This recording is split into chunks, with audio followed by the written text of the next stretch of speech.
नमस्कार दोस्तों। Allahabad high court में आपके 543 पोस्ट पे आरओ, एआरओ और कंप्यूटर असिस्टेंट की पोस्ट पे वैकेंसीज आ चुकी है। इस वीडियो में अपन बात करेंगे दोस्तों, आपके जो मोस्ट इंपॉर्टेंट जो डाउट्स हैं उन सबको क्लियर कर देंगे इन तीनों ही पोस्ट को लेकर। एक तो दोस्तों आपके power of RO ARO, power of RO ARO मतलब आरओ एआरओ के पास कितनी पावर होती है।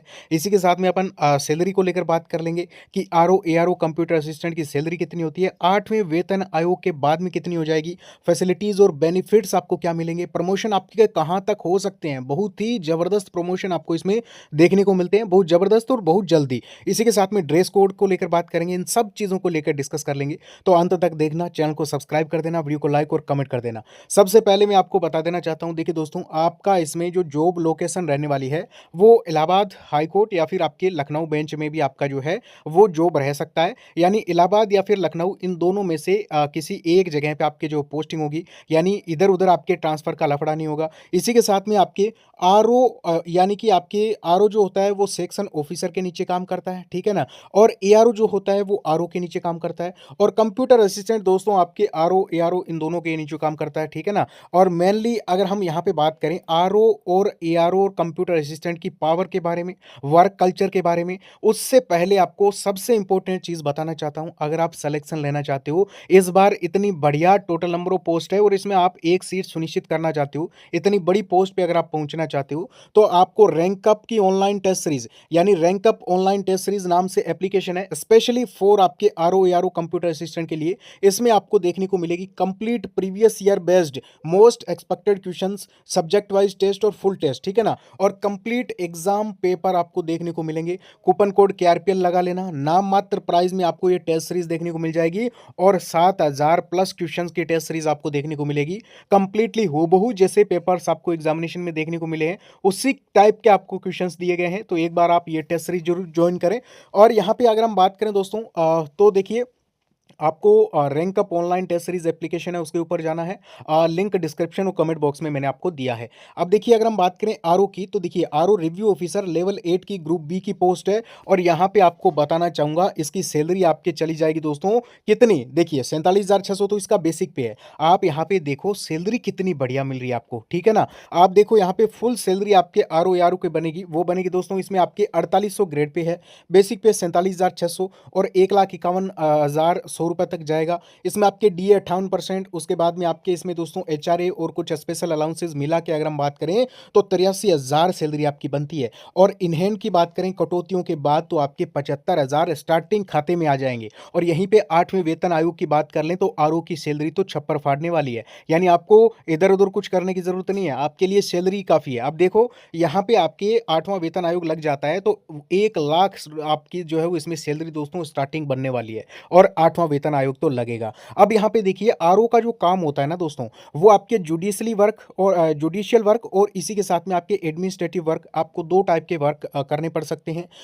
आपके एडमिनिस्ट्रेटिव वर्क की बात करें, प्रशासनिक कार्यों की बात करें, तो देखिए दोस्तों, आप जिस सेक्शन में काम कर रहे हो वहाँ के जो कर्मचारियों की सैलरी है उनको उसको बना के भेजोगे। ट्रांसफर है उसको लेकर, पोस्टिंग, इसी के साथ में किस डिपार्टमेंट से किस डिपार्टमेंट में पोस्टिंग हो रही है, अकाउंट से रिलेटेड जो वर्क है, रिक्वायरमेंट जो है इसमें, और स्टेशनरी जो है, इन सब चीज़ों को लेकर आपको जो काम करना पड़ेगा। और इसी के साथ में अगर हम बात करें जुडिशियल वर्क की, तो देखिए जुडिशियल वर्क में अब देखिए एडमिनिस्ट्रेटिव रूप में भी आपके पास बहुत सारी पावर है। आप डायरेक्टली सेक्शन ऑफिसर के नीचे काम करोगे, ठीक है ना, आप रिपोर्ट करोगे सेक्शन ऑफिसर को। और जो मेन जो फाइलें हैं दोस्तों, जो जज साहब तक पहुंचती है, लॉर्डशिप तक पहुंचती है, वो आपके द्वारा ही भेजी जाती है। आप ही उन फाइलों को व्यवस्थित करके जज साहब के पास में भेजते हो। यानी कोई भी केस रजिस्टर होता है दोस्तों, वो सबसे पहले आपकी टेबल पर आएगा। इससे बड़ी पोस्ट क्या हो सकती है, पावर को आप यहीं से समझ लो। जो भी कोई नया केस है, कोई पुराना केस है, उन सब के रिकॉर्ड आपके ही पास होंगे, उन रिकॉर्ड्स को आप ही मैनेज करोगे। तो इससे बड़ी पोस्ट और क्या हो सकती है।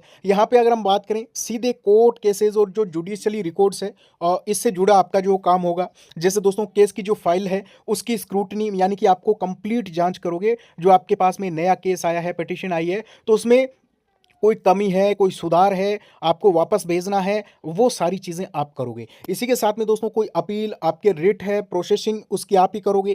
कोर्ट ऑर्डर्स जो है और जो जजमेंट जो है, उनका रिकॉर्ड मेंटेन आप ही करोगे। इसी के साथ में जो आपके यहाँ पे केस लिस्ट या फिर केस स्टेटस है, उससे संबंधित आप ही काम करोगे। जज के समक्ष जो-जो फाइल्स जाती है, जो-जो मतलब जज साहब जब फैसला सुनाते हैं, कोई केस को पढ़ते हैं, उसके ऊपर जो है मतलब फैसला लेते हैं, ऑर्डर देते हैं, तो वो फाइल आप ही बना के भेजोगे।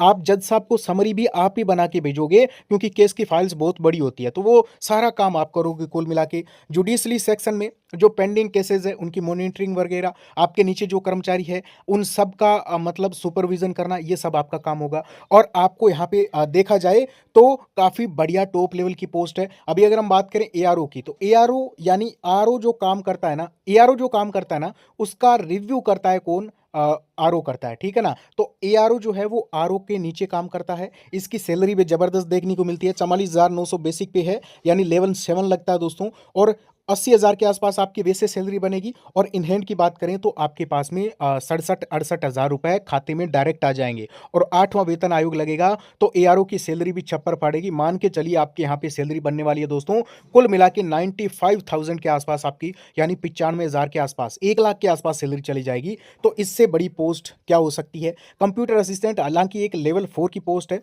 कंप्लीटली आपको डाटा एंट्री का, एक्सेल पे कंप्लीटली आपको डाटा एंट्री का ही काम रहेगा। प्रॉपर क्लेरिकल वर्क है। हालांकि इसमें आपके पास में पावर वगैरह बहुत ज़्यादा कुछ नहीं होता, ठीक है ना? आपको जो काम दिया जाता है ऊपरी अधिकारियों के द्वारा, आरओ के द्वारा, एआरओ के द्वारा, सेक्शन ऑफिसर के द्वारा वो करना पड़ेगा। ड्रेस कोड क्या रहता है भाई आपके हाईकोर्ट के कर्मचारियों का, आरओ एआरओ का? देखिए, आपके ब्लैक पैंट, व्हाइट शर्ट और ब्लैक कोट, टाई और ब्लैक शूज, ये आपके हाई कोर्ट का जो है वो ड्रेस कोड है। ये आपको पहन के हमेशा ही ऑन जॉब में आपको करना पड़ेगा, ठीक है ना?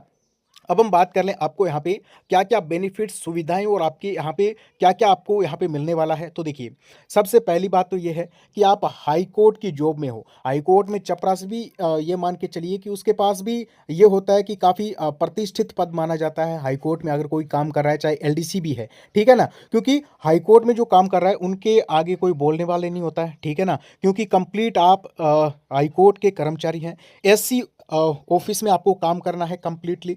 जुडिशियल और एडमिनिस्ट्रेटिव एक्सपोजर आपका होगा। इसी के साथ में प्रमोशन काफ़ी टॉप लेवल के होंगे। दूसरी चीज़ ये है दोस्तों, इसमें अगर हम बात करें तो आप हाई कोर्ट के कर्मचारी हैं, ठीक है ना? तो ये भी आपके लिए एक बड़ा बेनिफिट, फ़ायदा है, ठीक है ना? चाहे कोई भी डिपार्टमेंट का कर्मचारी हो, आपके आगे झुकना पड़ेगा, ठीक है ना? अगर हम बात करें दोस्तों यहाँ पे आपके प्रमोशन को लेकर, प्रमोशन कहाँ से कहाँ तक आपका हो जाता है, कंप्यूटर असिस्टेंट से कहाँ तक आप चले जा सकते हो। तो देखिए, कंप्यूटर असिस्टेंट पे आप अगर भर्ती होते हो, लेवल 4 की पोस्ट है, तो आप यहाँ पे एआरओ बन जाते हो दोस्तों, ठीक है ना? 4-5 साल में। और इसी के साथ में अगर आप एआरओ हो, तो आप यहाँ पे 3 से 4 साल में बन जाओगे दोस्तों आरओ। और अगर आप आरओ हो, तो आप आरओ से दोस्तों सेक्शन ऑफिसर बन जाओगे 3 से 4 साल में, ठीक है ना? और आप सेक्शन ऑफिसर से दोस्तों असिस्टेंट रजिस्ट्रार की पोस्ट पे, जो कि दोस्तों 6600 ग्रेड पे की पोस्ट है, ध्यान रखना। और इसके बाद में आप 5-6 सालों में दोस्तों बन जाओगे डेप्यूटी रजिस्ट्रार, यानी जो कि आपके 7600 ग्रेड पे की पोस्ट है।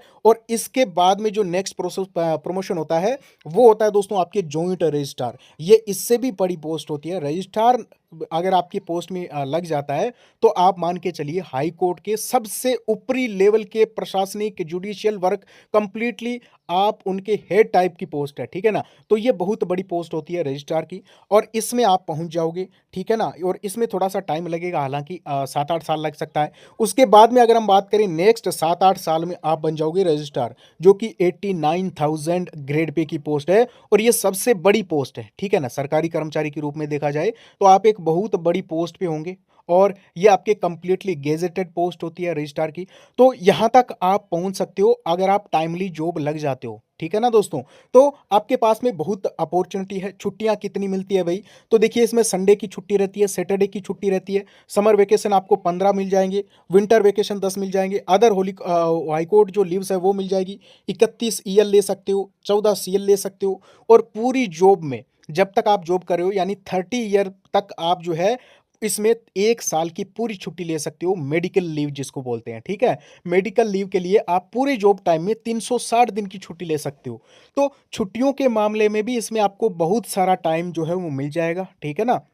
अब हम बात कर लेते हैं कि आपके इसमें इसके अलावा आपको क्या इसमें आपको घर मिलेगा? तो देखिए दोस्तों, इसमें जो कर्मचारी है वो एक जगह पे परमानेंट हो जाते हैं, ठीक है ना? तो जो इसमें ये नहीं है कि ट्रांसफ़र हो गया, दूसरा आ गया, ऐसा कुछ नहीं है, क्योंकि 2 ही जगह पे आपकी पोस्टिंग होती है और मैक्सिमम टाइम आपको एक ही जगह पे रह के काम करना है, ट्रांसफ़र का झंझट नहीं है। तो वहाँ पे जो ऑलरेडी जो घर है, वो जो है वो पहले के कर्मचारी है वो वहाँ पे रहते हैं, तो आपको यहाँ पे घर मिल भी सकता है और नहीं भी मिल सकता है, ये 2 कंडीशन है। अभी नए मान लीजिए आपके यहाँ पे बनाए जा रहे हैं आपके हाई कोर्ट के कर्मचारियों के लिए अपार्टमेंट्स, तो वहाँ पे आपको घर मिल सकता है, ठीक है ना? इसके लिए थोड़ा-सा आपको वेट भी करना पड़ेगा। बाकी आपको इसमें एचआरए इतना बढ़िया मिल रहा है, आप बढ़िया से अपना एक फ्लैट लेके रह सकते हो, तो बाकी कोई प्रॉब्लम नहीं है, 1 नंबर की टॉप लेवल की पोस्ट है। आप rank up online test series application download करें दोस्तों, और टेस्ट सीरीज़ आप जो है वो ज़रूर लगाएँ, क्योंकि आपके लिए सबसे इम्पोर्टेंट है किस टाइप के क्वेश्चंस आते हैं, आपको कंप्लीटली पता लग जाएगा। इससे बेटर टेस्ट सीरीज, इससे बेटर मटेरियल आपको नहीं मिलेगा और नाम मात्र प्राइस में आपको मिल रहा है। बाकी टाइम बहुत कम आपको देखने को मिलेगा, तो जल्दी से ज्वाइन कर लीजिए, अपनी स्टडी चालू रखिए, सेल्फ स्टडी कीजिए। बाकी कोई डाउट है कमेंट करें। ओके, थैंक यू, नमस्कार।